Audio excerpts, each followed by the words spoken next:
నిన్న మనం శ్రీరామ ప్రశ్నకి కొన్ని విషయాలను చెప్పుకున్నాము. శ్రీరాముడు ఏమని ప్రశ్నించాడు అంటే, ఈ భ్రాంతికి కారణం ఏమిటి, ఈ భ్రమ ఏ క్రమంతో పుట్టింది, దీనికి ఏదైనా క్రమం ఉందా లేదంటే అలాగే పుట్టిందా అని శ్రీరాముడు అడిగాడు. అడిగినప్పుడు భ్రమకి అజ్ఞానానికి కారణం అనేది ఉండదు నాయన అని చెప్పారు. చెబుతూ మరి వేదాల్లో క్రమసృష్టిని చెప్తున్నారు కదా, అందువల్ల దాన్ని కూడా ఉటంకించాలి, దాన్ని కూడా గుర్తు చేయాలని చెప్పి ఆ క్రమాన్ని కూడా చెప్పి, ఈ క్రమం ఎందుకు చెప్తున్నారు అంటే, కొంతమంది ఈ క్రమాన్ని భావిస్తున్నారు కాబట్టి ప్రపంచంలో, కొంతమంది ఏమిటి దాదాపు అందరూ ఈ క్రమంలో వచ్చింది ఈ ప్రపంచము అనేదాన్నే చూస్తున్నారు. ఇప్పుడు బంగారమే బంగారు ఆభరణం, ఆ ఆభరణంలో బంగారం తప్ప వేరే లేదు కాబట్టి బంగారానికి ఆభరణానికి అభేదము అని చెప్పామనుకోండి, సరే అంటారు. కానీ తర్వాత బంగారమే ఆభరణం ఎట్లా అవుతుందండి, దాన్ని తయారు చేయడానికి వాడు ఎంత కష్టపడ్డాడు, ఎన్ని పరికరాలు వాడాడు, ఇవన్నీ ప్రశ్నలు వస్తాయి. దీని రూపం వేరే, దాని రూపం వేరే, దీన్ని మనం ఆ బంగారు ముద్దని ధరించలేము, కానీ ఆభరణాన్ని అయితే ధరిస్తాము. ఇలా చాలా మాటలు వస్తాయి. ఈ మాటలు రావటం వల్ల అభేదాన్ని మనం చూడలేకపోతున్నాం, అభేదాన్ని మర్చిపోతున్నాం. ఆ మట్టియే కుండ అనే విషయాన్ని మర్చిపోతున్నాం. ఎందుకని అంటే, ఇది కుండగా మారేందుకు ఎంత సమయం పట్టింది, ఎంత దేశం అవసరమైంది దీనికి, ఎంత ఏరియా అవసరమైంది దీనికి. ఆ చక్రాన్ని పెట్టుకున్నాడు, ఆ నీళ్లు కలిపాడు, ఆ మన్ను తొక్కాడు, తర్వాత దాన్ని ఆ చక్రంలో పోశాడు, ఆ చక్రం తిప్పాడు, ఒక కర్ర పట్టుకుని దానికి ఒక షేప్ ఇచ్చాడు. ఇవన్నీ కూడా మనస్సులో పెట్టుకుని మనం మట్టి వేరు కుండ వేరు అనే భావనలో చూస్తున్నాం. అలాగే ఈ క్రమాన్ని పట్టుకొని మనస్సులో జగత్తు వేరే, ఆ పరమాత్మ వేరే అనే దాన్ని చూస్తున్నాము. అలా చూడరాదు అని క్రమసృష్టిని చెప్పి నిన్న వివరించి చెప్పారు. ఇక ఈరోజు శాస్త్రీయమైన చిద్విలాస దృష్టితో చూస్తే జగత్తు కూడా పరమార్థ సత్యమైన బ్రహ్మమే అనేది మనకు తెలుస్తుంది అని నిన్న మనం చెప్పుకున్నాం. దానికి శాస్త్ర దృష్టి కావాలి, గురువాక్యం కావాలి, స్వానుభవం కావాలి అని తర్వాత చెప్తారు. ఆ విషయాన్ని ఇప్పుడు ఈరోజు మనం చెప్పుకుంటున్నాము. యథైతత్ శరణం వాయౌ తథా సర్గస్థితః పరే అసత్కల్పేపి సత్కల్పః సత్యే సత్య ఇవాపి చ. వాయువులో చలనం ఉన్నట్లుగా పరబ్రహ్మలో జగత్తు ఉంది.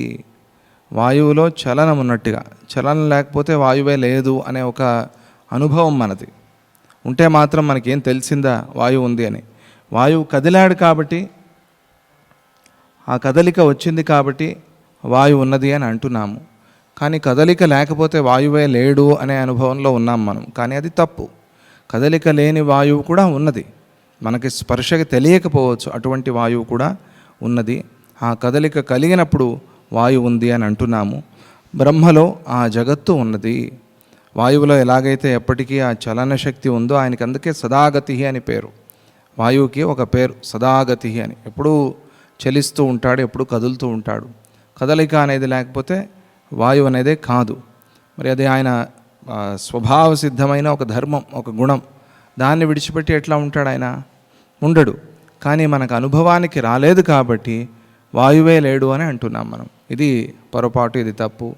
అలాగే ఈ జగత్తంతా కూడా పరమాత్మలోనే నిబిడమై ఉంది. వాయువు చలించేటప్పుడు ఉన్నట్లుగా తోస్తుంది, మనకు అనుభవానికి వస్తుంది అంతే. ఓ వాయువు కదులుతోంది అంటే వాయువు గాలి ఉంది అనే అనుభవం వస్తుంది మనకి. నేను మన ఎవరో తాతగారు అంటున్నారు, ఒక ఐఏఎస్ పరీక్షల్లో అడిగారట, ఆక్సిజన్ అనేది ఎప్పుడో కనుక్కున్నారు, ఎన్నో శతాబ్దాల క్రితం కనుక్కున్నారు. అంతకుముందు ఎవరో గాలే పీల్చలేదా అంటే ఈయన సమాధానం చెప్పాట, అయితే అంతకుముందు ఎవరు గాలి పీల్చలేదనే అనుకోవాలి మనం. మీకు ఎలా అర్థమైతే అలా అర్థం చేసుకోండి. ఆక్సిజన్ అనే పదం కనుక్కున్నారు అప్పుడంతే. ఆక్సిజన్ గాలి పీలవకుండా ఉన్నారా? ఇది ఆక్సిజన్, ఇది కార్బన్ డైఆక్సైడ్ అని కనుక్కున్నారు అంతే. అప్పటి వరకు గాలే పీల్చలేదు అని ఎలా చెప్తాం? కానీ ఆయన చెప్పింది మాత్రం అప్పటి వరకు ఆక్సిజన్ అయితే పీల్చలేదు అన్నట్టు. అప్పటి వరకు అయితే గాలి పీల్చారు కానీ ఆక్సిజన్ అనే పేరుతో పీలవలేదంతే. అలాగే పరమాత్మలో ఎప్పుడూ కూడా ఉన్న ఈ జగత్తు, ఆ జగత్తు పరమాత్మలో ఉంది అంటే పరమాత్మ సత్యమైంది కదా.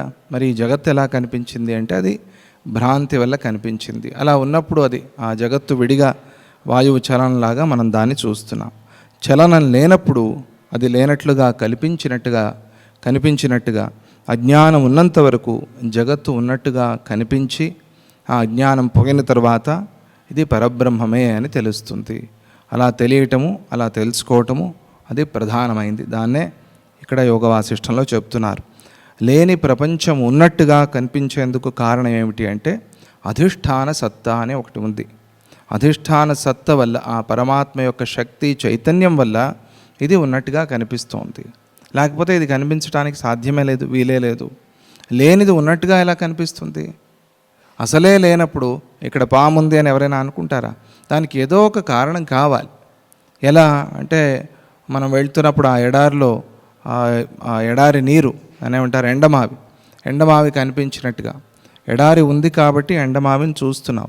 ఎడారి యొక్క సత్తా అంటే దాని యొక్క ఉనికి ఎండమావికి కారణమైంది. కారణం ఎలా అవుతుంది? లేని దానికి ఉన్నది ఎలా కారణమవుతుంది అంటే లేని దాన్ని ఉంది అని అనుకుంటున్నావు అంతే. అలాగే ఆ పరమాత్మ యొక్క సత్తా, ఆ పరమాత్మ యొక్క ఉనికి ఈ జగత్తు ఉన్నది అనుకోవటానికి కారణమవుతోంది. అది లేకపోతే ఇది లేదు, ఇది లేకుండా అది ఉంది. ఇప్పుడు చెప్పండి, ఏది సత్యం? అది లేకపోతే ఇది లేదు, ఇది లేకపోయినా అది ఉంది అనంటే ఏది సత్యమైంది? పరబ్రహ్మమే సత్యమైంది. అదే ఇక్కడ చెప్పదలుచుకున్నారు. ఈ విశ్వానికి దృష్టి భేదంతోనే సత్యత్వ అసత్యత్వాలు కలుగుతూ ఉన్నాయి. దృష్టి భేదం అనేది చెప్పారు. అంటే నువ్వు చూసే దృష్టి ఎలా ఉంటుంది దాన్ని బట్టి. నువ్వు దీన్ని సత్యంగా చూస్తే సత్యం అనిపిస్తుంది, లేదు నేను పరమాత్మనే చూస్తాను అని అంటే ఇది అసత్యంగా కనిపిస్తుంది. అందువల్ల నువ్వు సత్య దృష్టిని పెంచుకో. దృష్టి భేదం అంతే, సృష్టి భేదం లేదు, దృష్టి భేదం. ఆ దృష్టిని మనం మార్చుకుంటే, అంటే అజ్ఞానాన్ని పోగొట్టుకుని జ్ఞాన దృష్టిని మనం పెంచుకుంటే అప్పుడు ఈ ప్రపంచం అంతా పరమాత్మలాగా కనిపిస్తుంది అని చెప్పటం. అన్యరూపా యథానన్య తేజస్యాలోకతోదరే తథా బ్రహ్మణి విశ్వశ్రీ సత్యా సత్యాత్మికాచితి. తేజస్సును ప్రకాశాన్ని భిన్నమనే బుద్ధితో ఎవరు చెప్పలేరు. కానీ కొన్ని సందర్భాల్లో ఇది తేజస్సు, ఇది ప్రకాశము అని అంటాం. అంటే అగ్ని పుట్టంగానే వెలుగు వస్తుంది. అగ్ని పుట్టిన కొద్దిసేపటికి వెలుగు ప్రకాశం రావటం అనేది ఎక్కడా లేదు. కానీ ఇది అగ్ని అని, ఇది ప్రకాశం అని వాడుతున్నాం మనం. అలా వాడినంత మాత్రాన్ని రెండు వేరువేరే అయిపోతాయా? వేరువేరే కావు. అలా ఎందుకు వాడుతున్నాము అంటే అజ్ఞానంతో వాడుతున్నాము. తేజసి ఆలోకత ఉదరే. తేజసి ఆలోకత అంటే తేజస్సు అంటే అగ్ని, ఆలోకత అంటే ప్రకాశం. ఇవి రెండు ఒకటే. అగ్ని ప్రకాశం రెండు ఒకటే, కానీ వేరే వేరే అనే దృష్టితో వాడుతున్నాం. ఇది దీపము, ఇది దీప ప్రకాశము అని వాడుతున్నాం. అది తప్పు. అది అలా వాడేందుకు వీలు లేదు, అలా వాడేందుకు సాధ్యం లేదు. కానీ అలా వాడతాం మనం. తేజస్సును ప్రకాశాన్ని భిన్నమనే బుద్ధితో చూస్తే అసత్యమైనట్టుగా దాన్ని ఎవరు అంగీకరించరు. ఇవి రెండు వేరే అని ఎవరు అంగీకరించరు. ఇవి రెండు ఒకటే అని అందరికీ తెలుసు. తేజస్సు ప్రకాశాలను అభిన్నాలు అనే దృష్టితో చూసినప్పుడు అది సత్యమైనట్టుగా, ఇవి రెండు ఒకటే అనే దృష్టితో చూసినప్పుడు సత్యమైనట్టుగా. ఇవి రెండు వేరే అంటే ప్రకాశం అగ్ని లేకుండా ఉండాలి, అగ్ని ప్రకాశం లేకుండా ఉండాలి. ఇది సాధ్యం లేదు ఎక్కడా కూడా. అగ్ని ఉంది అంటే ప్రకాశం ఉంది.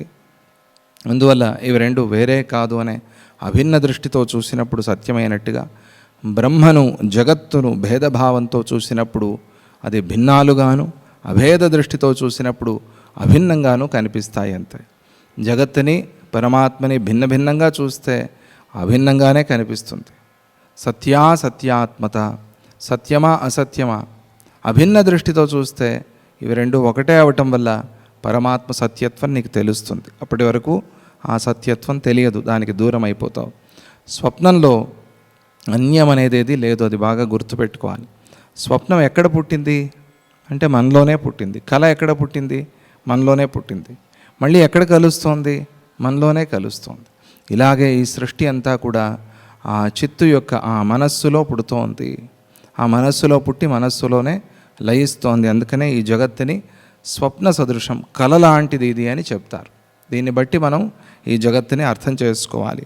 తనలో పుట్టి తనలోనే ఆ స్వప్నం కలిసిపోతోంది. అలాగే తేజస్సును అగ్నిని కూడా వేరుగా మనం చూడలేము. స్వప్నాన్ని వేరేగా, మనం వేరేగా చూడలేము. మనమే స్వప్నము, స్వప్నమే మనం. మనలో వచ్చిన కళ మళ్ళీ మనలోనే కలిసిపోతుంది, అది వేరేగా లేదు. కానీ జాగ్రత్త వ్యవహారం వేరేగా ఉంది.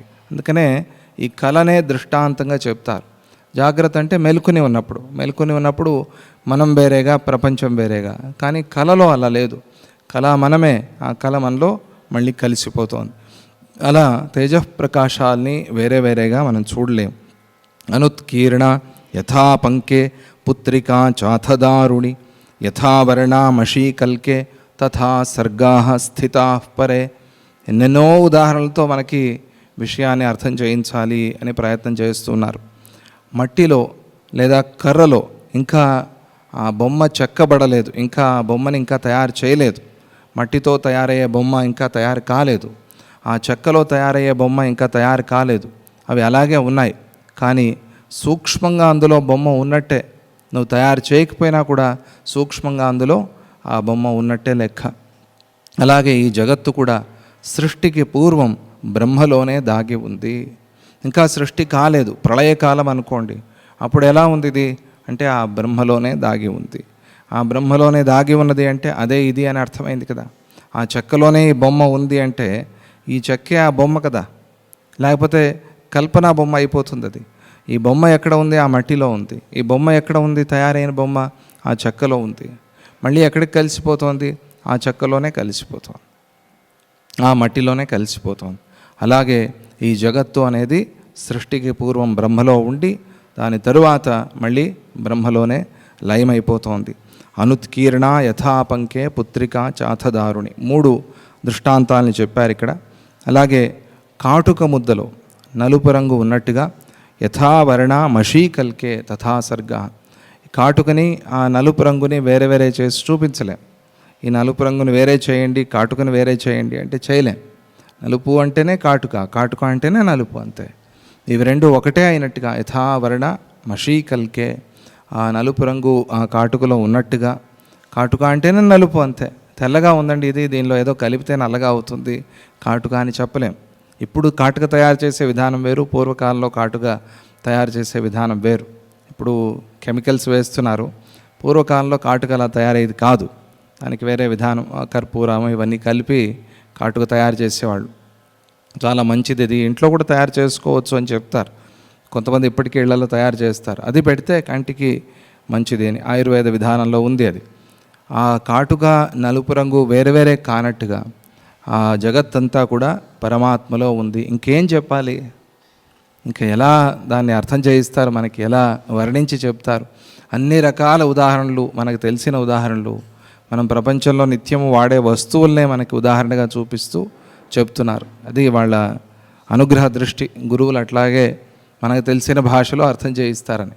వేరే వేరే భాష చెప్తే అర్థం కాదు కదా, అంత సులభమైన భాషలో మనకి చెప్తూ ఉన్నారు. అనన్యాన్యేవ కచతి బ్రహ్మతత్వ మరుస్థలే అసత్యాత్మని సత్యేవ త్రిజగన్ మృగతృష్ణిక. ఇంకా సరిపోలేదా ఉదాహరణలు మీకు? అయితే ఇంకా చెప్తాం అని ఇంకా ఇంకా ఉదాహరణలు చెప్తున్నారు ఆ బ్రహ్మని అర్థం చేయించడం కోసం. ఇప్పుడు ఆ పరబ్రహ్మం అనే ఎడారి యందు ముల్లోకాలు అనే ఎండమావులు అసత్యాలై ఉండి కూడా సత్యాలైనట్టుగా కనిపిస్తూ ఉన్నాయి. వీడు పరిగెత్తుతున్నాడు కదా, ఎండమావిలో నీళ్లు చూసి నీళ్లు ఉన్నాయి అనుకుని పరిగెత్తుతున్నాడు కదా. అలాగే అసత్యమైన ఈ జగత్తు ఆ పరమాత్మలో సత్యమైనట్టుగా కనిపిస్తోంది. ఏం తెలుసుకోవాలి మనం? ఎండమావిని తెలుసుకోవాలి. అందులో కనిపించే ఆ ఎడారిలో, ఆ ఎడారి వల్ల, దాని యొక్క సత్త వల్ల, దాని యొక్క ఉనికి వల్ల ఈ నీరు కనిపిస్తోంది అని తెలుసుకోవాలి. అలాగే ఆ పరబ్రహ్మ దర్శనాన్ని చేయాలి అని చెప్పడం అభిప్రాయం. చెప్పాను కదా, ఇక్కడ 3 దృష్టాంతాలు చెప్పారు. ఒకటి స్వప్న దృష్టాంతం, రెండవది జాగ్రత్త దృష్టాంతం, మూడవది విశ్వోపాదానమైన బ్రహ్మ దృష్టాంతం. స్వప్నంలో స్వప్న దృష్టాంతం, స్వప్నంలో ఎట్లా ఉంటాడు? సౌషుప్తాత్మ అని చెప్తారు. సౌషుప్తాత్మ అంటే ఏమిటి? నిద్రపోయినవాడు, గాఢంగా నిద్రపోయినవాడు. ఆ గాఢంగా నిద్రపోయిన వాడిని సౌషుప్తాత్మ అని పిలుస్తారు. వాడికి ఎందుకు ఆ కళ వచ్చింది అంటే కొంచెం అవిద్య ఉంది వాడిలో. ఆ సౌషుప్తం, సుషుప్తి చాలా మంచిది, అక్కడ పరమానందం వస్తోంది మనకేం చెప్తున్నారు. అలాగని ఎప్పుడు నిద్రపోకూడదు. ఎందుకు? అక్కడ సుఖం ఆనందం ఉంటే ఎప్పుడు నిద్రపోవచ్చు కదా.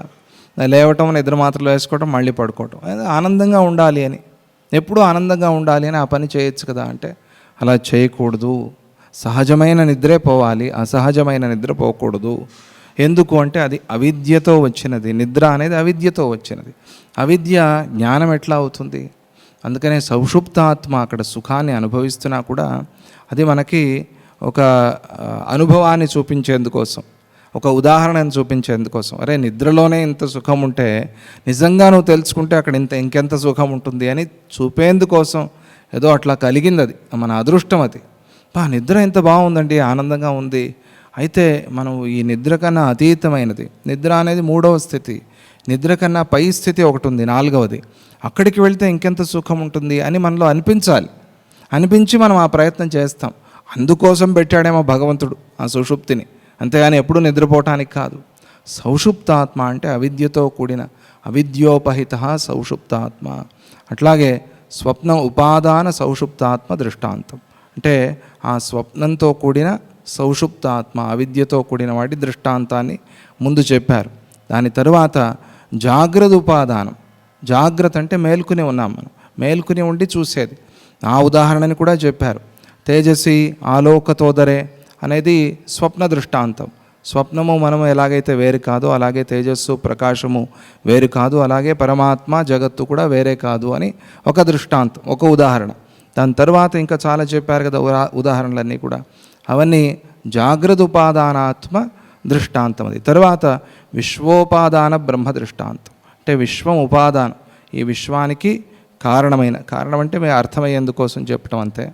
ఆ బ్రహ్మ యొక్క దృష్టాంతం, ఆ 3వ దాన్ని అలా చెప్పారు. ఆ 3 కూడా అక్కడ చూపించటం వల్ల మనకి ఆ విషయం తేలిగ్గా సులభంగా అర్థమవుతుంది అని అలా చెప్పి, బ్రహ్మణ చిన్మయేనాత్మ సర్గాత్మైవ విభావ్యతే న భావ్యతే చానన్యత్వాత్ బీజేనాంతరిభద్రుమ. గింజ తనయందే ఉన్న మొలకలాగా ప్రకటమైనట్టుగా. ఇది చాలా ముఖ్యం. గింజనే మర్చిపోతాం మనం. ఏది మూలమైంది వృక్షానికి, ఆ గింజని మర్చిపోతాం. సీడ్లెస్ అనేది సృష్టి చేస్తారు, అన్నీ సీడ్లెస్లే ఇష్టపడతాం మనం. కానీ సీడ్లెస్ అనేది శాస్త్ర విరుద్ధం. ఎందుకు అంటే అన్నీ సీడ్లెస్ అయిపోతే తర్వాత సృష్టి ఎలా ముందుకు వెళ్తుంది? తర్వాత కలగాలి కదా. అందువల్ల సీడ్లెస్ని ఒప్పుకోలేదు మనవాడు. సీడ్లెస్ అంటే సంకరం అయితే సీడ్లెస్ అవుతుంది, లేకపోతే సీడ్లెస్ కాదు. అది ఇప్పుడు సీడ్లెస్ ద్రాక్ష వస్తుంది. అన్ని ప్రపంచంలో సీడ్లెస్లే అయిపోయాయి అనుకోండి, ముందు వాళ్ళకి అసలు సీడే ఉండదు. సీడే లేకపోతే ద్రాక్ష లేదు. అందువల్ల ఇది శాస్త్రం ఒప్పుకోలేదు. సీడ్లెస్ తయారు చేసి అది ఎప్పుడూ అవి తినటం మంచిది కాదు అని కూడా చెప్పారు. దాన్ని ఆయుర్వేద శాస్త్రాలు ఒప్పుకోవు, ఎందుకంటే అసహజమైనది. ఇది సీడ్లెస్ అనేది అసహజమైనది. సీడ్లెస్ ప్రపంచంలో ఇది మన కొబ్బరికాయ, అరటిపండు, ఇవి రెండే సహజమైన సీడ్లెస్లు అవి. అందులో కూడా ఒక చిన్న సీడ్ ఉంటుంది. అరటిపండు ఎట్లా వస్తుంది? అరటిగెల ఎట్లా వస్తుంది? విత్తనం వేస్తే రాదు, పిలక అరటి మొక్క పెడితే వస్తుంది. అది అరటి పిలక వేస్తే వస్తుంది. అందుకనే భగవంతుడు దాన్ని ఇష్టపడతాడు. నిర్బీజమైన వృక్షం అది, నిర్బీజంగా వస్తుంది. నువ్వు అరటికాయ కోసేసి తీసుకెళ్ళి భూమిలో వేస్తే దాని నుంచి రాదు, అరటి పిలక వేస్తేనే వస్తుంది. కొబ్బరికాయ ఉందనుకోండి, కొబ్బరికాయ ఎలా చేస్తారు? పూర్ణంగా బోండం ఉందే, దాన్నే తీసుకెళ్ళి పెడితే దాని నుంచే మొలక వస్తుంది. అది బీజం కాదు, అది ఫలం. అది ఫలాన్ని బీజం ఎలా అంటావు? అది పూర్ణ ఫలం. అది పూర్ణ ఫలం నుంచి బీజం ఎట్లా వస్తుంది? అందువల్ల భగవంతుడు దాన్ని ఇష్టపడతాడు. ఇవి 2 నైవేద్యానికి మనం పెడతాం. ఇది చర్చ చేశారు. ఎందుకు కొబ్బరికాయ కొట్టాలి, ఎందుకు అరటిపండు పెట్టాలి? కదలీ ఫలం నైవేద్యం నివేదయామి, స్వామికి చాలా ఇష్టమైంది అది అని చెప్తారు. విశేషంగా ఆంజనేయ స్వామికి, గణపతికి చాలా ఇష్టమైంది. నిర్బీజమైన ఫలం అది, బీజాన్ని మర్చిపోతాం మనం. అలా ఆ బీజము చాలా ప్రధానమైంది కాబట్టి సీడ్లెస్లు రుచిగా ఉన్నా కూడా, మంచివి అయినా కూడా ఆరోగ్యానికి అంత మంచివి కావేమో తెలీదు. మీరు చూసుకోవాలి, అది ఎవరైనా సైంటిస్టులను అడిగి తెలుసుకోవాలి. ఎందుకంటే ఆ బీజం నుంచే చెట్టంతా కూడా వస్తుంది. అది ప్రకృతి సిద్ధమైంది కాదు, అది వికృతితో వచ్చింది. అది అప్రాకృతమైంది. సీడ్లెస్ అనేది సహజంగా వస్తే పర్వాలేదు, అప్రాకృతమైంది ఏది కూడా మంచిది కాదు. ఇది ఆహారంగా తీసుకోవడానికి మంచి, అది ఔషధానికి పనికిరాదు. అది ఔషధి కాదు. రుచికి పనికి వస్తుందేమో, రుచిగా ఉండొచ్చేమో. తర్వాత మాటికి ఆ విత్తనాలు ఉమ్ముకునే పని ఉండదు, అది వేరే విషయం. కానీ మనకి అటువంటి అనుభవం, ఇప్పుడు ఆరెంజ్ ఉందనుకోండి, ఆరెంజ్లో బీజం ఉంటేనే ఆరెంజ్ అన్నట్టుగా భావన మనకి. అట్లా తింటూ ఉండాలి, అట్లా ఉఫ్ అని ఉమ్ముతూ ఉండాలి. అది దాన్ని ఇట్లా వేసుకుని అది ఆరెంజ్ తిన్నట్టుగానే ఉండదు, మనకి ఏదో వేరే తిన్నట్టుగా ఉంటుంది, అది జ్యూస్ తాగినట్టుగా ఉంటుంది కదా. ఆ బీజంలోనే వృక్షం ఉన్నట్టుగా ఆ బీజం లేకపోతే వృక్షం లేదు కదా. మరి అరటి కొబ్బరికాయ విషయంలో ఏం చెప్తారు అంటే అక్కడ ఆ పిలకే బీజం అంతే, అక్కడ పూర్ణఫలమే బీజం అంతే. అంటే అది శాస్త్రదృష్ట్యా, దాని పేరు అది కాకపోవచ్చు, శాస్త్రదృష్ట్యా దేనికి ఏది కారణమవుతుందో అది బీజం అవుతుంది అంతే, దేని నుంచి ఏది పుట్టిందో అది బీజం అవుతుంది అంతే. ఇక్కడ ఆ బీజంలోనే చెట్టంతా ఉన్నట్టుగా సందర్భం వచ్చింది కాబట్టి చెప్పాను, అది ఇక్కడ లేదనుకోండి. చిన్మయ బ్రహ్మము భ్రాంతి వల్ల జీవరూపాన్ని గ్రహించి సృష్టిక్రమానికి అధీనమవుతోంది. ఆ చతుర్ముఖ బ్రహ్మ భ్రాంతి వల్ల ఈ సృష్టికి ఒక బీజంలాగా కారణమయ్యి, ఆ బీజం అంతా ఏమి బయటంతా కనిపించట్లేదు కదా, ఆ బీజం లోపల ఉంది, మొలక వచ్చింది, తర్వాత బీజం అట్లా ఏమైందో కూడా తెలియదు మనకి, కరిగే పోయిందో ఉందో లేదా లోపల అది కూడా మనకి తెలియదు. అలా వచ్చి మహావృక్షం అయిపోయింది. అలా ఆ చతుర్ముఖ బ్రహ్మ నుంచి బీజభూతమైన ఆ బ్రహ్మ నుంచి సృష్టి అంతా వచ్చినా కూడా ఆయన బహిర్ముఖంగా ఉండడు అని చెప్పేందుకోసం బీజ అనే పదాన్ని వాడారు అక్కడ. మనం బహిర్ముఖంగా ఉంటాం, ఆయన అంతర్ముఖంగా ఉంటాడు. అంటే బీజం విత్తనం బయటికి కనిపించదు, విత్తు బయటికి కనిపిస్తే పాడైపోతుంది అని, ఆకాశానికి చూపించొద్దు అని అంటారు. ఆ వేరు ఆకాశానికి కనిపిస్తే చెట్టు చచ్చిపోతుంది అని, అందుకని ఇలా పట్టుకొని పరిగెత్తేవాళ్ళం చిన్నప్పుడు, గుర్తుందా మీకు? వేరు కనిపించకూడదు అని ఇలా పట్టుకొని పరిగెత్తడం. ఆ విత్తనం బహిర్ముఖం కాదు, అది అంతర్ముఖం. అలాగే చతుర్ముఖ బ్రహ్మ అంతర్ముఖుడే కానీ బహిర్ముఖుడు కాదు, అందువల్ల ఆయనకి బంధం అనేది లేదు. మనం బహిర్ముఖంగా ఉన్నాం కాబట్టి మనకి బంధం ఉంది, అది చెప్పడం అక్కడ. తత్వవేత్త పరబ్రహ్మ అనన్యత్వాన్నే చూస్తాడు, బీజానికి వృక్షానికి అనన్యత్వాన్ని చూస్తాడు. ఇది బీజం ఇది వృక్షం అని చూడు, వృక్షాన్ని ఎంత జాగ్రత్తగా కాపాడుతాడో బీజాన్ని కూడా అంత జాగ్రత్తగానే కాపాడుతాడు, అది వ్యవహారంలో. అలాగే తత్వవేత్త బీజాన్ని చెట్టుని కూడా ఒకే రకంగా చూస్తాడు. మత్స్యావతారంలో సత్యవ్రతుడిగా ఆయన చెప్తాడు, ఆ బీజాలన్నీ జాగ్రత్తగా తీసిపెట్టు, ఒక సంచిలో వేసిపెట్టు, విత్తనాలు చాలా అవసరం, తర్వాత సృష్టి అంతా పెరుగుతుంది అని చెప్తాడు ఆయన. దాన్ని కూడా ఇక్కడ గుర్తు చేసుకోవచ్చు, ఎందుకు అంటే అదే రేపు వృక్షం అవుతుంది. అలాగే పరమాత్మ బీజభూతంగా ఉన్నాడు, ఈ సృష్టి అంతా కూడా వృక్షంగా ఉన్నది, వాళ్ళిద్దరూ ఒకటే. అనన్యత్వం, అనన్యత్వాన్నే చూస్తాడు కనుక సృష్టి క్రమాన్ని భావించకుండా దీనిని మిథ్యా అని గ్రహిస్తాడు. శ్రీరామ, నువ్వు క్రమాన్ని గురించి అడిగావు కదా, ఈ భ్రమకి భ్రాంతికి క్రమం ఏమిటి అని. ఇది క్రమం, బీజము వృక్షం, దీనికి ఏమిటి క్రమం? క్రమం ఉంది. ఇది ఆ బీజాన్ని మనం నాటటం, తర్వాత ఏదో నీళ్లు పోయటం, ఎరువు వేయటం, అది మొలకెత్తటం, పెద్దదవటం, మొక్క అవటం, మానవటం, మొక్క కొమ్మలు రావటం, ఆ కొమ్మల నుంచి ఫలాలు రావటం, ఇదంతా ఒక క్రమం ఉండొచ్చు. కానీ ఇవి రెండిటికి అనన్య సంబంధం, ఇవి రెండు వేరే వేరే కానే కావు ఎప్పటికీ. అది ఆ భావన, ఆ దృష్టి తత్వవేత్తలో ఉంటుంది, జ్ఞానిలో ఉంటుంది. దాన్ని మనము పెంచుకోవాలి, అది మనకి మేలు చేస్తుంది, దానివల్ల మంచిదవుతుంది. అంతా కూడా పరమాత్మే, ఆయన బీజంలాగా ఉన్నాడు కాబట్టి ఆయన నుంచి వచ్చిన వృక్షమే. ఆ వృక్షాన్ని సర్వథా శతథా కాపాడుకోవాలి. కాపాడుకోవటం మాత్రమే కాదు, ఇది బీజమే, ఇది పరమాత్మే అనే దృష్టితో చూడాలి అని వ్యావహారికంగా మనం అర్థం చేసుకుందాం. యథా క్షీరస్య మాధుర్యం తీక్ష్ణత్వం మరీచస్య చ ద్రవత్వం పయసశ్చైవ స్పందనం పవనస్య చ స్థితోనన్యో యథాన్యస్సత్ నాస్తి తత్ర తథాత్మని సర్గో నిర్గల చిద్రూప పరమాత్మాత్మరూపభృత్. పాలలో తీపి, పాలలో సహజమైన ఒక తీపి మాధుర్యం ఉంటుంది, అందుకనే పాలు చాలా మంచివి అంటారు. అంటే మనం ప్యాకెట్ పాలల్లో ఏమేమో కలుస్తాయి, అలా కాకుండా మనం మంచి దేశీ గోవు నుంచి తీసిన క్షీరాన్ని ఎప్పుడైనా రుచి చూసి ఉంటే మీరు తెలుస్తుంది దాని రుచి ఎట్లా ఉంటుంది, మాధుర్యం ఉంటుంది. ఒక పాలలో మాధుర్యం ఉన్నట్టుగా, మిరియాలలో కారం ఉన్నట్టుగా, మరీచస్కేచ, మరీచం అంటే మిరియాలు, కారం ఉన్నట్టుగా, నీటిలో ద్రవత్వం ఉన్నట్టుగా, గాలిలో కదలిక ఉన్నట్టుగా, అవి విడిపోయినా కూడా విడివడినా కూడా వాటి గుణాలు వేరే కావు, ఎప్పటికీ అవి అలాగే ఉంటాయి. అలాగే బ్రహ్మము సృష్టి నుండి వేరైనా కూడా సత్త వల్ల ఒకటిగానే కనిపిస్తోంది.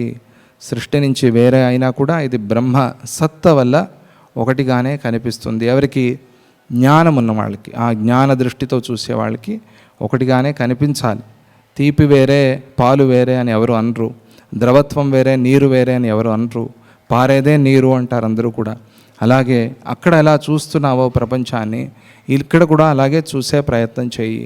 చూసినప్పుడు నీకు బ్రహ్మ సత్యత్వం తెలుస్తుంది. అది సృష్టి నుండి వేరైనా కూడా సత్త లేకపోవటం వల్ల జగత్తు మిథ్య అవుతోంది. బ్రహ్మకు సత్త ఉంది, జగత్తుకు స్వసత్త లేదు. తానై తాను బ్రహ్మ లేకుండా స్వయంగా ఉండే శక్తి ఆ సృష్టికి లేదు. బ్రహ్మ సత్త వల్లే సృష్టి కనిపిస్తోంది, ఇది లేకపోతే అది లేదు. అలా మనం అర్థం చేసుకోవాలి అని చెప్తూ, కచనం బ్రహ్మరత్నస్య జగదిత్యేవ యత్ స్థితం తదకారణకం యస్మాత్ తేన న వ్యతిరిచ్యతే వాసనా చిత్త జీవాదివేదనం వేదనోదితం నోదేత్యవేదనాదేవ యతనాదేవ పౌరుషాత్.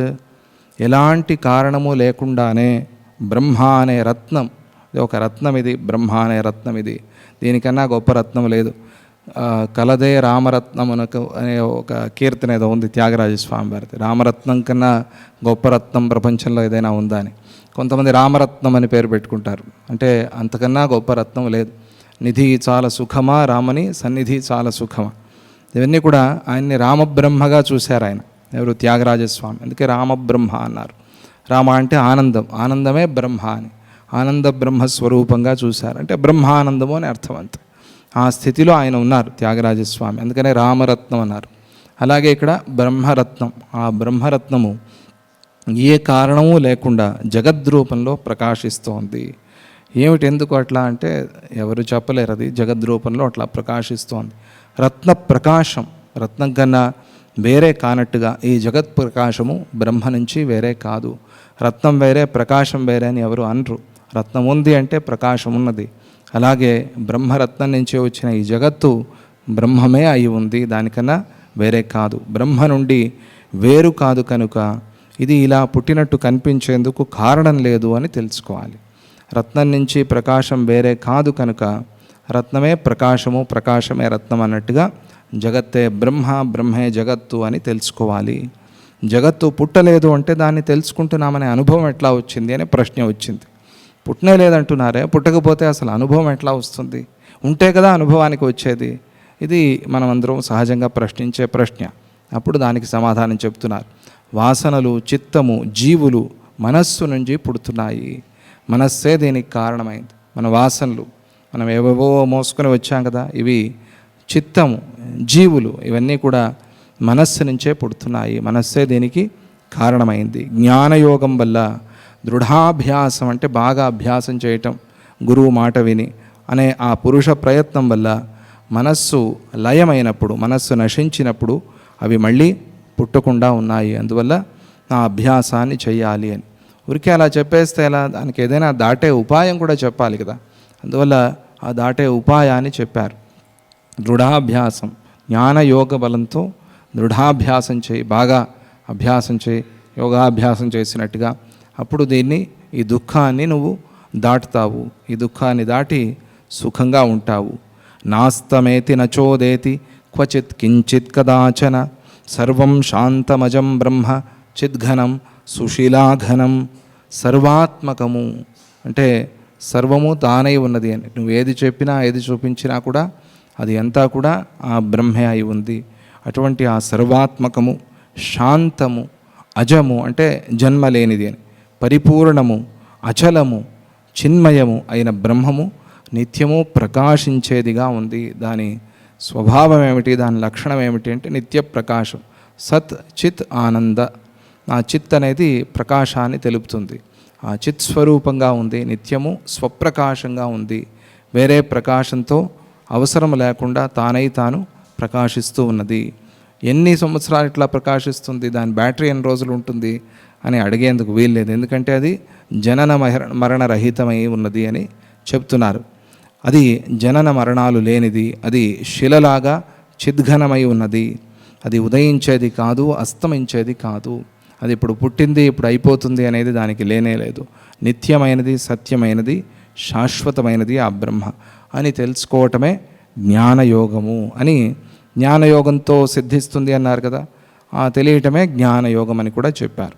పరాణుం ప్రతి సర్గౌఘాః చిత్తాద్భ్రాంతి సహస్రశః తేష్వప్యణావణావంతః కైవాత్రా వాసనా కథం.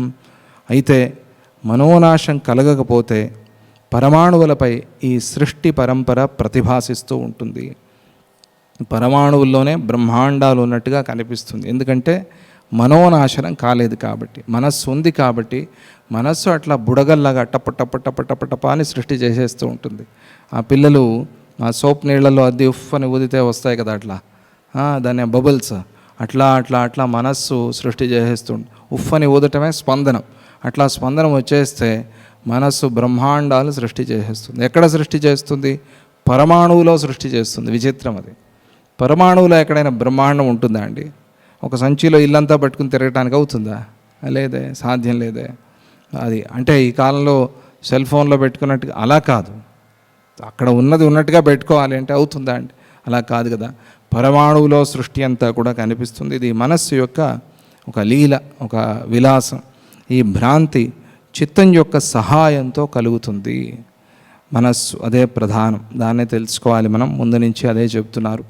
పరమాణువులలో పెద్ద పెద్ద బ్రహ్మాండాలన్నీ కూడా ఎలా ఉంటాయి? ఉండేందుకు అది సాధ్యమే లేదు కదా. పరమాణువులో బ్రహ్మాండం ఎలా సాధ్యమవుతుంది?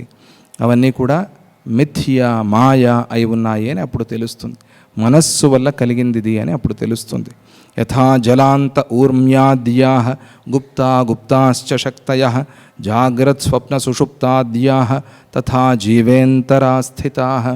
ఈ మనస్సు లయించటానికి, లేదా ఈ మనస్సు నశించటానికి, లేదా మనస్సు మనం జయించటానికి ఎలా సాధ్యమవుతుంది? ఏమిటి సాధన అంటే కళ్ళు మూసుకొని కూర్చోవటమే సాధన. ఎందుకంటే ఈ కళ్ళ ద్వారా దృశ్యాన్ని మనం చూస్తాం. ఆ దృశ్యానికి ఎప్పుడైతే మనస్సు వెళ్ళిందో అప్పుడు అది అంతర్ముఖం కాదు, బహిర్ముఖంగానే ఉంటుంది. అందుకనే పిల్లలకి రోజుకి కనీసం ఒక 5 నిమిషాలు 10 నిమిషాలు కళ్ళు మూసుకొని కూర్చుని అభ్యాసం చేయించాలి. వాళ్ళు అక్కడ ఏం ధ్యానం చేస్తారో, ఏం మంత్రం చేస్తారో అది వేరే విషయం. ఏమీ లేకుండా, ఏమీ వినకుండా కళ్ళు మూసుకొని కూర్చోవాలి. అలా కళ్ళు మూసుకొని కూర్చుంటూ ఉంటే ఎప్పుడో అప్పుడు వాళ్ళకి తెలుస్తుంది, అంతర్ముఖం అవ్వాలి అని తెలుస్తుంది.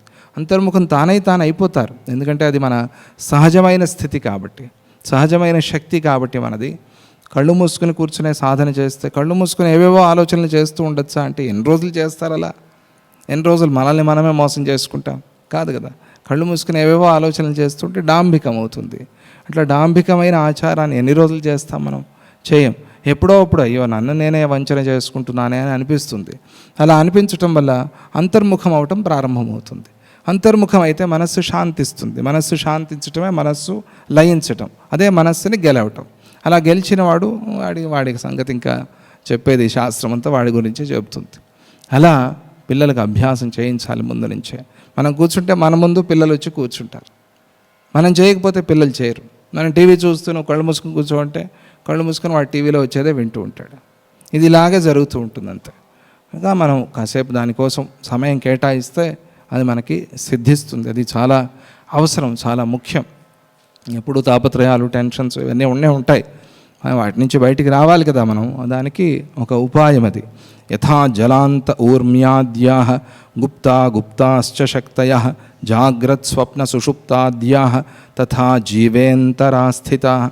నీటి యందు అలలు ప్రకటమవుతూ మళ్ళీ ఆ నీటిలోనే అణగిపోతూ ఉన్నట్టుగా ఈ జీవుని యందు జాగ్రత్త స్వప్న సుషుప్తి అనే అవస్థలు, జాగ్రత్త మేల్కొని ఉండటం, స్వప్నం అంటే కళ, సుషుప్తి అంటే గాఢ నిద్ర, ఈ 3 అవస్థలు వెలువడుతూ ఉన్నాయి. వర్ణించశక్యం కానటువంటి మాయాశక్తి రూపంలో సృష్టులన్నీ కూడా సముద్రంలో అలల్లాగా ఉన్నాయి. ఈ మాయాశక్తిని వర్ణించలేం. ఎలా వచ్చింది ఇది అంటే అది మాయాశక్తి. అది జాతా చేదరతిర్జంతో భోగాన్ ప్రతి మనాగపి తదసౌ తావతైవోచ్చైః పదం ప్రాప్త ఇది శృతి. తలనొప్పి వచ్చినప్పుడు అమృతాంజనం రాసుకుంటాము, ట్యాబ్లెట్ వేసుకుంటాం, ఇవన్నీ చేస్తాం.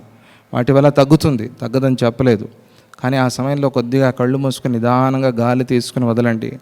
సరిగ్గా ఆక్సిజన్ సప్లై అవటం వల్ల మనకి ఆ తలనొప్పి తొందరగా ఉపశమిస్తుంది. ట్రై చేసి చూడండి, ప్రయత్నం చేసి చూడండి. శాంతి దానివల్ల, సుఖము దానివల్ల కలుగుతుంది. అలాగే ఈ మాయా విలాసం అనేది పోవాలి అంటే, ఈ మాయాశక్తిని గెలవాలంటే ఏం చేయాలి? అది చాలా గొప్ప శక్తిగా ఉంది, దాన్ని గెలవగలమా మనం? కింద నుంచి చూస్తే అమ్మో ఎవరెస్ట్ శిఖరం అనిపిస్తుంది. ఎక్కడం ప్రయత్నం చేశారు, ఎక్కాడు, శిఖరానికి వెళ్ళాడు. శిఖరానికి ఎక్కి చూసి అన్నట్ట, ఓ శిఖరమా, ఎవరెస్ట్ శిఖరమా, ఇప్పుడు నా కాళ్ళ కింద నువ్వు ఉన్నావు, నీ కాళ్ళ కింద నేనున్నాను, నేను ప్రయత్నం చేశాను, నా కాళ్ళ కింద నువ్వు ఉన్నావు. అలాగే మాయాశక్తిని గెలిచే ఉపాయం ఏమిటి అంటే, మనం ముందు చెప్పుకున్నటువంటి ఆ పురుష ప్రయత్నం, దాన్ని చేయటంలో వైరాగ్యమే ప్రధానమైన హేతువు. దాన్ని కొంచెం మనం దూరంగా విడిచిపెట్టగలగాలి. దేనివల్ల మనకి తలనొప్పి వస్తోందో, ఎప్పుడూ ఫోన్లు వస్తున్నాయి, ఎప్పుడూ ఏదో మెసేజ్లు వస్తున్నాయి, ఎప్పుడూ ఏదో వార్తలు విషయాలు వస్తున్నాయి, వీటి వల్ల అంత అలజడి, వీటి వల్ల చాలా టెన్షన్ అవుతోంది, వీటి వల్ల ఏమీ సుఖం లేదు, శాంతి లేదంటే ఏం చేస్తాం? ఏం చేయాలి? అప్పుడు ఫోన్ ఆఫ్ చేసి పెట్టి కాసేపు కూర్చోవాలి, అదే మార్గం. అలాగే వైరాగ్యం అనేదే హేతు పరమశాంతికి. లేకపోతే వైరాగ్యం అనేది లేకపోతే శాంతి అనేది లేదు. అందువల్ల భోగాన్ ప్రతి మనాగపి, అంటే పూర్తిగా వైరాగ్యంగా హిమాలయాలకు వెళ్ళిపోండి అని ఎక్కడ చెప్పలేదు. ఉన్న చోటే మనాగపి, కొద్ది కొద్దిగా మనం తగ్గించుకునే ప్రయత్నం చేయాలి. అన్నీ ఉన్నా కూడా అన్నీ వడ్డించారు కానీ కోప్పడతారు, ఏమిటి పాయసంలో తీపి లేదు, దీంట్లో అది లేదు, దీంట్లో అన్నీ ఉన్నా కూడా. అటువంటి వాటి ద్వారా మనం మెల్లమెల్లగా ప్రయత్నాలు చేస్తూ కొద్దిగా తగ్గించుకుని అంతర్ముఖం అవ్వాలి. బహిర్ముఖంగా ఎక్కువగా పూసేసుకుని ఉన్నాం మనం, అంతర్ముఖం అయ్యే ప్రయత్నం చేయాలి. ఆ వైరాగ్యమే హేతువు పరమశాంతికి, మనోజయానికి. అదే పురుష ప్రయత్నం. ఆ పురుష ప్రయత్నంలో వైరాగ్యం అనేది ఉండాలి. సాధారణంగా మనం ప్రయత్నం ఆశతో చేస్తాం, కానీ ఆధ్యాత్మికంలో ప్రయత్నం వైరాగ్యం ఉంటేనే చేస్తాం. వైరాగ్యంతో చేసేది ఇది పురుష ప్రయత్నం. లేకపోతే ఇక్కడ ఆధ్యాత్మికంలో చేసే సాధన ఏమీ లేదు. అది విచిత్రం. ఇక్కడ వ్యవహారానికి ఆధ్యాత్మికానికి ఉన్న తేడా ఇది. భోగాలలో జీవుడికి కొద్దిగా అయినా విరాగం కలిగినప్పుడు మన అన్ని సాధనలకి ఇదే హేతు. మనం ఏది సాధించాలన్నా కూడా కొంచెం లేదు, ఈరోజు ఏదో బయట ఏదో ఫంక్షన్ ఉంది, లేదండి నేను చదువుకోవాలి అని పిల్లలు వెళ్ళరు. ఎందుకు? దాని మీద విరక్తి, దీని మీద శ్రద్ధ. వద్దులే, శ్రద్ధ ఉన్నా కూడా దీని మీద అతి ప్రీతి, లేదంటే మార్క్స్ బాగా రావాలి, పెళ్ళికి మీరు వెళ్ళండి నేను రాను అంటారు పిల్లలు. అది వైరాగ్యమే. నేను రాలేనండి అన్ని ఫంక్షన్లకి, నేను అటెండ్ కాలేనండి. ఇది ఒక రకమైన వైరాగ్యమే. ఎందుకలా సాధించగలుగుతున్నాం. అమ్మమ్మో పెళ్ళి మిస్ అయిపోతే ఎట్లా, పెళ్లి భోజనం మిస్ అయిపోతే ఎట్లా అని పరిగెత్తాడు పిల్లవాడు. రిజల్ట్స్లో తెలుస్తుంది వీడి పెళ్లి భోజనం ఏమిటి అని, అక్కడ వస్తుంది రిజల్ట్. అందువల్ల అలా వైరాగ్యంలో మనం జీవితంలో కూడా సాధిస్తున్నాము, ఆధ్యాత్మికంలో కూడా సాధించగలం. అందువల్ల దాన్ని అభ్యాసం చేసుకోవాలి. కొద్దిగా అయినా మనాగపి అని చెప్పారు. తీవ్రంగా లేకపోయినా కూడా కొద్దిగా అయినా అభ్యాసం చేయండి. అభ్యాసం చేస్తే ఆ సుఖం కలుగుతుంది మనకి. విరాగం కలిగినప్పుడు దానివల్ల అతడు ఉత్తమమైన పదాన్ని పొందుతాడు అని శృతి చెబుతోంది. ఎంత వినయంగా చెప్పారు చూడండి వశిష్ఠులు వారు. గురువులు మాటలు అట్లాగే ఉంటాయి. నేను చెప్పలేదబ్బా, ఎక్కడో వేదాల్లో చెప్పారు, దాన్నే గుర్తు చేసి మీకు చెప్తున్నాను అంతే. వేదాల కన్నా నేనేం గొప్పవాడిని కాదు. వేదాలు చెప్పింది మేము విన్నాము, మేము సుఖించాము, ఆనందంగా ఉన్నాము. మా వంటి సుఖం మీకు కావాలంటే మీరు అదే అభ్యాసం చేసుకోండి అని వేదాలు చెప్తున్నాయి అని వేదాన్ని గుర్తు చేసుకోవటం ఎంత మంచి వినయం చూడండి. అది ప్రాప్త ఇది శృతి, పదం ప్రాప్త ఇది శృతి. వేదం చెప్పింది నాయన. వేదాల్లో చెప్తున్నారు కఠోపనిషత్తులో, కామాన్యః కామయతే మన్యమానః సకామభిర్జాయతే తత్ర తత్ర పర్యాప్త కామస్య కృతాత్మనశ్చ ఇహైవ సర్వే ప్రవిలీయంతి కామాః. ముండకోపనిషత్తు అని ఒక ఉపనిషత్తు ఉంది. ముండక మాండూక్యాలు చాలా అద్భుతమైన ఉపనిషత్తులు. అందరికీ సులభంగానే అర్థమవుతాయి. దాని వ్యాఖ్యానం కూడా ఉంటుంది, తాత్పర్యం కూడా ఉంటుంది, చదవచ్చు. ఆ ముండకోపనిషత్తులో తృతీయ ముండకంలో ద్వితీయ ఖండంలో ద్వితీయ మంత్రంగా చెప్పారు ఇది. కామాన్యః కామయతే మన్యమానః సకామభిర్జాయతే తత్ర తత్ర. ఎవరైతే కామమే సర్వస్వము, కోరికలే సర్వస్వము అని అనుకుని, కామం అంటే మనం అనుకునే కామం కాదు, కామం అంటే కోరికలే సర్వస్వము అనుకుని అక్కడక్కడే ఉంటారో, అటటే తిరుగుతూ ఉంటారో, సకామభిర్జాయతే తత్ర తత్ర, మళ్ళీ అక్కడక్కడే పుట్టాల్సి వస్తుంది. ఇది కాదు కదా మనకు కావాల్సిందే. దీనికన్నా పైకి వెళ్ళాలి, అన్నిట్లోనూ ప్రమోషన్ కావాలి, అభివృద్ధి కావాలి, ఎదుగుదల కావాలి అని అనుకుంటాం. జన్మలో ఎందుకనుకోవట్లేదు మనం? జన్మ విషయంలో ఎందుకలా భావించట్లేదు అని ఉపనిషత్తు మనల్ని ప్రశ్నిస్తుంది. సకామభిర్జాయతే తత్ర తత్ర, మళ్ళీ అక్కడక్కడే పుడతాడు. ఏం తేడా? ఏం సాధించినట్టయింది నువ్వు ప్రమోషన్ లేకుండా? ఇన్నేళ్ళు వెళ్ళావు ఆఫీస్కి, ఇన్నేళ్ళు ప్రయత్నం చేశావు, అక్కడే సైకిల్కి స్టాండ్ వేసి తొక్కుతూ ఉంటే ఎక్కడికి వెళ్తావు నువ్వు? ఎక్కడికి వెళ్ళలేదు. సైకిల్ అక్కడే ఉంది, అక్కడే తొక్కుతున్నావు నువ్వు. తొక్కే సైకిల్ వేరే ఉంది, అది ఎక్సర్సైజ్ కోసం, అది తొక్కితే పర్వాలేదు. స్టాండ్ వేసి సైకిల్ తొక్కినట్టుగా ఉన్న చోటే ఉంటే, ఎక్కడ వేసిన గొంగళి అక్కడే ఉంటే జన్మించి ఏం ప్రయోజనము అని అడుగుతుంది ఉపనిషత్తు. ఆ పని చేయొద్దు, ప్రయాణం చేయి, కొద్దిగా అయినా ప్రయాణం చేయి. నువ్వు పుట్టినందుకు ఒక మెట్టైనా ఎక్కే ప్రయత్నం చేయి. సకామభిర్జాయతే తత్ర తత్ర పర్యాప్త కామస్య కృతాత్మనశ్చ. చాలు చాలు అనేది ఒకటి రావాలి, తృప్తి అనేది ఒకటి రావాలి. అన్నదానం చేస్తున్నప్పుడు వస్తుంది అలా ఆ తృప్తి రావాలి అని స్వామిజీ ఎన్నోసార్లు చెప్తారు. అన్నదానంలో చాలు అంటాడు మనిషి, చాలు ఇంకా వద్దు అని. చాలు మళ్ళీ కావాలంటే రేపు తిందామని అంటారే, అది వేరే విషయం అనుకోండి. అలా ఉన్నారు, రేపు కావాలంటే తీసి పెట్టండి బొబ్బట్లు, రేపు తిందాము, అది ఒక విధానం అనుకోండి. అన్నదానంలో కూడా తృప్తి లేని వాళ్ళు కొంతమంది ఉన్నారు. అట్లా కాదు, ఆ తృప్తి ఎలాగైతే అన్నదానంలో చాలు అంటున్నాము, అలాగే పర్యాప్త కామశ్చ, పర్యాప్తం త్విదమేషే తేషాం, భగవద్గీతలో పర్యాప్త పదం వచ్చింది. అలాగే పర్యాప్తం, చాలు అనేది ఎవరిలో అయితే ఉంటుందో, పర్యాప్త కామశ్చ కృతాత్మనశ్చ, పర్యాప్తి చాలు అన్నప్పుడు కృతాత్ముడు అవుతాను. అంటే ఇంకా చేయాల్సింది ఏది మిగల్లేదు. అయ్యో ఏదైనా లోపం, కర్మలోపం అయిందో, ఇంకా ఏం చేయాల్సి ఉండిందో, నేనేం చేయగలిగానో లేదో అని ఈ డౌట్తో మనం పోకూడదు. ఆ డౌట్ పోవాలి అంటే పర్యాప్త కామత్వం రావాలి, చాలు అనేది రావాలి. చాలు అనేది వచ్చినప్పుడు ఇంక చేయాల్సింది ఏముంది? ఏమీ లేదు. అప్పుడు కృతాత్ముడు అవుతాను. కృతాత్మనశ్చ ఇహైవ సర్వే ప్రవిలీయంతి కామ. ఇక్కడ అన్నీ కలిసిపోతాయి కాబట్టి ఇక మళ్ళీ ఆ దుఃఖంలో పుట్టాల్సిన పని లేదు అని ముండకోపనిషత్తు మనకి చెప్తోంది అని దాన్ని గుర్తు చేశారు. యతో యతో విరజ్యతే తతస్తతో విముచ్యతే అతోహమిత్యసంబిత్ ఏతి జన్మ సంవిధం. సంపూర్ణంగా విరాగం పొందిన తరువాత జీవన్ముక్తిని పొందుతాడు అని స్మృతి చెబుతోంది. స్మృతి కూడా అలాగే చెబుతోంది. శృతి స్మృతుల్ని అక్కడ గుర్తు చేశారు. అంటే ఆ స్మృతిలోదే ఒక లైన్ తీసుకుని చెప్పారు, దాన్ని శృతిని కొద్దిగా మార్చి చెప్పారు. ఎందుకంటే శృతులు అలాగే చెప్పకూడదు కాబట్టి స్మృతిని ఆ వాక్యాన్నే తీసుకుని, ఆ రెండు పాదాలని తీసుకుని చెప్పారు. అందువల్ల ఈ దేహాత్మ బుద్ధి లేనివాడు జనన మరణ భ్రాంతిని పొందడు. ఇది ఒక భ్రాంతి, ఈ భ్రాంతిని పొందడు. నివర్తనాద్ధి సర్వతో నవేత్తి దుఃఖమణ్వపి. సర్వతః నివర్తనాత్ అంటే రిటైర్ ఎలాగే అవుతున్నామో మనం, రిటైర్మెంట్ అనేది ఉంది కదా, ఎప్పుడో అప్పుడు రిటైర్ అవుతారు. ప్రైవేట్ ఉద్యోగాల్లో అయితే ఎప్పుడో, గవర్నమెంట్ ఉద్యోగాల్లో అయితే ఎప్పుడో, లేదా ఇంటి పనుల్లో కూడా రిటైర్ అవుతాం మనం. ప్రతిరోజు నిద్రపోతూ కూడా రిటైర్ అవుతాం, అంటే మేల్కొని ఉండి కూడా రిటైర్ అవుతాం, అంటే నిద్రకి పోతాం. నిద్రపోయి మళ్ళీ అక్కడ కూడా రిటైర్ అవుతాం, స్వప్నానికి వెళ్తాం. ఇలా ప్రతి దాంట్లో రిటైర్ అవుతున్నాము. అలాగే నివర్తనాద్ధి సర్వతః, మొత్తం అన్నిటి నుంచి రిటైర్ అవ్వాలి మనం. ఈ దేహము, ఇంద్రియాలు, మనస్సు, వీటన్నిటి నుంచి రిటైర్ అవ్వాలి. రిటైర్ అవ్వాలి అంటే వెనక్కి వెళ్ళాలి. వెనక్కి అంటే ఎక్కడి నుంచి వచ్చామో అక్కడికి వెళ్ళాలి. అలా వెళ్ళటం వల్ల నివర్తనాద్ధి సర్వతః నవేత్తి దుఃఖమణ్వపి. ఎందుకు రిటైర్ అవ్వాలండి అంటే ఎన్ని రోజులు కష్టపడతారండి పాపం, ఎన్ని రోజులు ఉద్యోగం చేస్తారా, ఎండల్లో ఆ వానల్లో పడి, అది రిటైర్ అవ్వండి. రిటైర్ అయ్యి సుఖంగా ఉండటానికి కదా. ఎన్ని రోజులు ఏదో సంపాదించుకున్నారు, 4 రాళ్ళు వేసుకున్నారు, దాంతో సుఖంగా ఆనందంగా ఉంటారని కదా. అలాగే రిటైర్ అయిన వాళ్ళు నవేత్తి దుఃఖమణ్వపి, అణ్వపి దుఃఖం, ఒక అణువంతైనా వాడికి దుఃఖం ఉండదు. సర్వతః నివర్తనాద్ధి, మొత్తం అన్నిటి నుంచి ఎవరైతే నివర్తనం అంటే రిటైర్ అవుతున్నాడో అటువంటి వాడికి నవేత్తి దుఃఖమణ్వపి, అణువంతైనా కూడా దుఃఖం లేదు అని స్మృతులు చెప్తున్నాయి. ఆ వాక్యాన్ని కూడా గుర్తు చేసుకోవాలి. దేహాత్మ భ్రాంతి లేని వాడికి జన్మ అనేది లేదు. చితిం పరాపరామజాం అరూపికాం అనామికాం చరాచరాధరామయీం విదంతి ఏ జయంతి తే. తత్వం పదార్థాన్ని అఖండంగా ఒకటిగా చూడగలగాలి.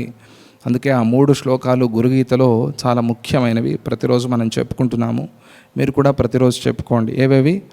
అజ్ఞాన తిమిరాంధస్య జ్ఞానాంజనశలాకయ చక్షురున్మీలితం ఏన తస్మై శ్రీ గురవే నమః ఒకటి, అఖండ మండలాకారం వ్యాప్తం ఏన ఒకటి, దేహే జీవత్వమాపన్నం అఖండం పరమార్థం సత్. ఈ 4 శ్లోకాలు.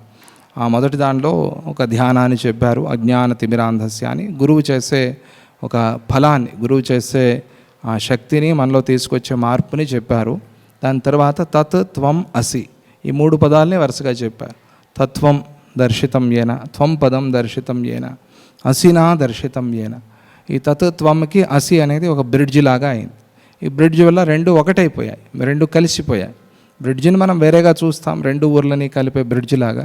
కానీ ఇక్కడ అసి అనేది తత్వం పదాలని కలిపేసింది. అందుకనే తత్వమసి అనే వాక్యం మహావాక్యము, దాన్ని గుర్తు చేసుకోవాలి అని చెప్తారు.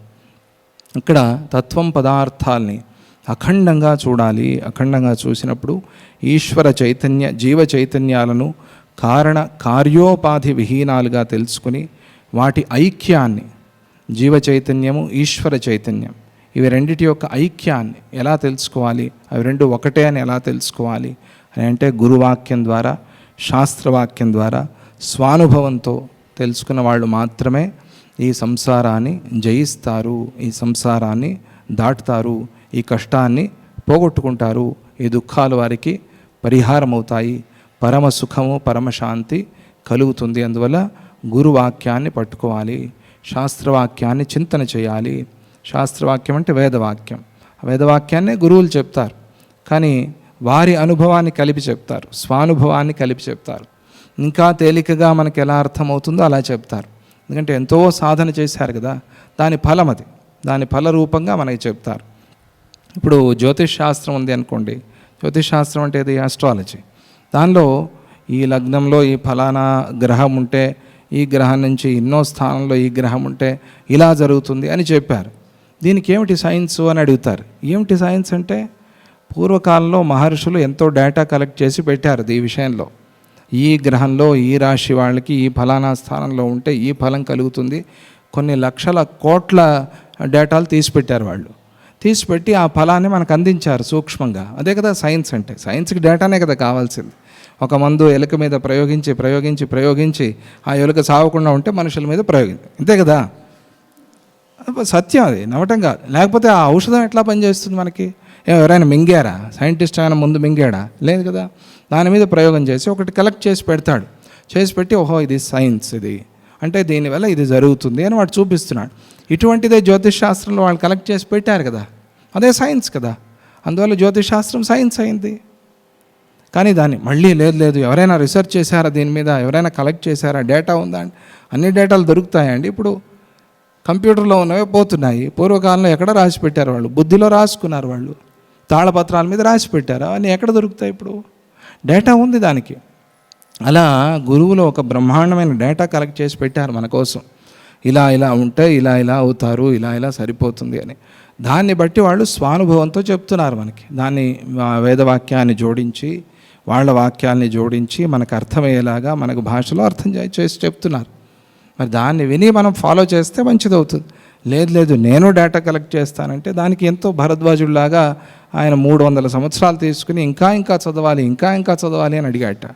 ఒకసారి ప్రత్యక్షం అయితే ఒక 100 సంవత్సరాల ఎక్స్టెన్షన్ ఓకే, ఇంకోసారి ప్రత్యక్షం అయితే ఇంకో 100 సంవత్సరాల ఎక్స్టెన్షన్ ఓకే, ఇంకోసారి 3 సార్లు వచ్చి విసుగైందిట ఇంద్రుడికి. ఏం చేస్తున్నావు నువ్వు, నాకు డౌట్గా ఉంది అంటే, నేను వేదాలు పూర్తిగా చదవాలి అనుకుంటున్నాను అంటే, అప్పుడు ఇంద్రుడు గారు అన్నారట, చూడు నాయనా అక్కడ కనిపించే 3 కొండలు చూస్తున్నాను, వాటి నుంచి ఒక్కొక్క పిడిక తీసుకున్నాను. ఈ 300 ఏళ్లలో నువ్వు చదువుకుంది అది వేదంలో. ఇలా చూస్తే ఇంక ఎన్ని 100 సంవత్సరాలు నువ్వు అడుగుతావు? అవునవును, అయితే వేదాలు అనంతాలు, వీటిని పూర్తిగా మేము చదవలేం. ఏం చేయాలి అంటే, గురువాక్యాన్ని పట్టుకుని తపస్సు చేయి, దాంతో ఉద్ధరింపబడతావని కదా ఇంద్రుడు చెప్పాడు. అది ఆ ఎసెన్స్ తెలుసుకో, ఆ తత్వాన్ని తెలుసుకో. పూర్తిగా వాక్యాలన్నీ కంఠత చేయాలి, దానిలోనే ఉండిపోవద్దు నువ్వు అని చెప్పారు కదా.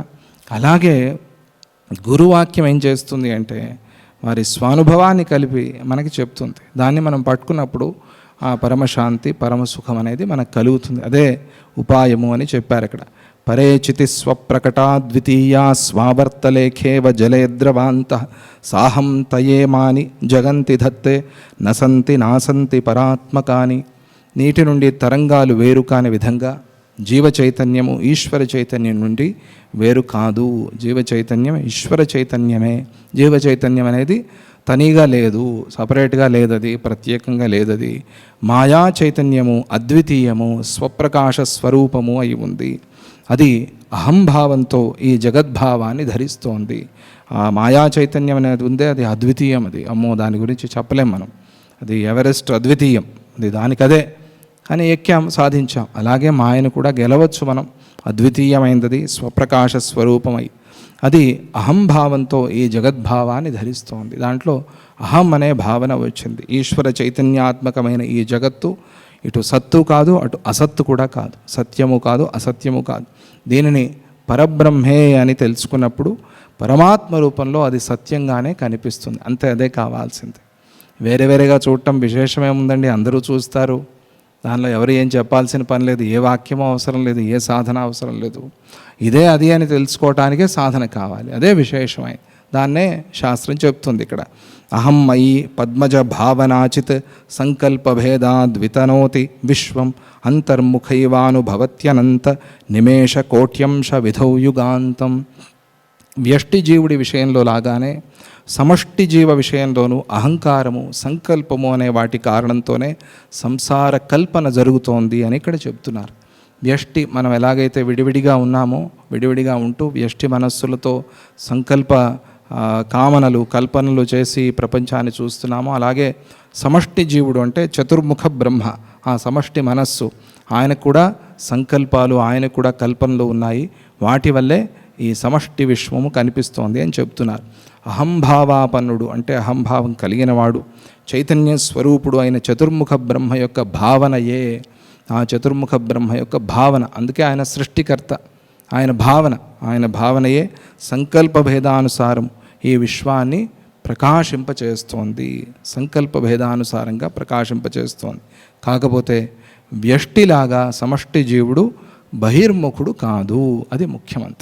బీజం బయటకు కనిపించినట్టుగా ఆయన అంతర్ముఖుడై ఉంటాడు, బహిర్ముఖుడు కాదు. అందుకనే బ్రహ్మగారికి ముక్తి ఉందా లేదా అనే ప్రశ్నే లేదు. ఆయన నిత్యముక్తుడిగా ఉన్నాడు. అది ఆయనకి మనకి ఉన్న కారణం, భేదం. సమష్టి జీవుడు అట్లా ఎప్పుడు నిత్యముక్తుడిగా ఉంటాడు. ఇది ఎంతలో జరుగుతోంది అంటే దానికి కాలం చెప్తున్నారు. చూడండి, నిన్న ఒక కాలం చెప్పారే, ఈరోజు దానికన్నా గొప్ప కాలం చెప్తున్నారు. ఇది విష్ణువు యొక్క నిమిషంలోని కోట్యంశ సమయంలో. నిన్న లక్షాంశ అన్నారు, నిమిషంలో లక్షాంశ సమయం అంటే ఎంతండి?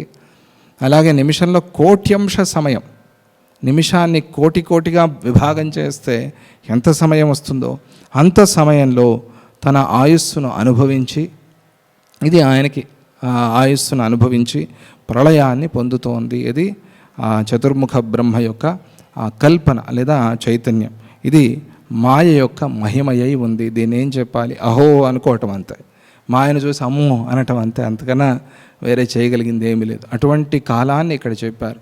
విష్ణువు యొక్క నిమిషంలో కోటి భాగం, ఆ కోటి భాగంలో ఇది జరిగిపోతోంది, జరిగి మళ్ళీ లయమైపోతోంది. ఇది సృష్టి నాయన అని ఆ సృష్టి రహస్యాన్ని, జగత్ స్వరూపం అంటే ఇట్లా ఉంటుంది. దీన్ని అనేక విధాలుగా ఉపనిషత్తులు వర్ణించి చెప్పాయి. వాటన్నిటినీ కూడా ఇక్కడ వశిష్ఠుల వారు మనకి చెప్పారు. దాన్ని తెలుసుకున్నాం మనం. ముఖ్యమైనవి మన సాధనకి ఉపయోగపడే కొన్ని పాయింట్స్ వచ్చి ఉంటాయి కదా, వాటిని గుర్తుంచుకుని అలా సాధన చేసే ప్రయత్నం చేద్దాము. గురువు అనుగ్రహంతో పరమశాంతిని కూడా పొందే యోగ్యత మనలో అందరిలో కూడా కలగాలి అని చెప్పి ప్రార్థన చేస్తూ, జై గురుదత్త, శ్రీ గురుదత్త. ఓం శాంతి శాంతి శాంతి.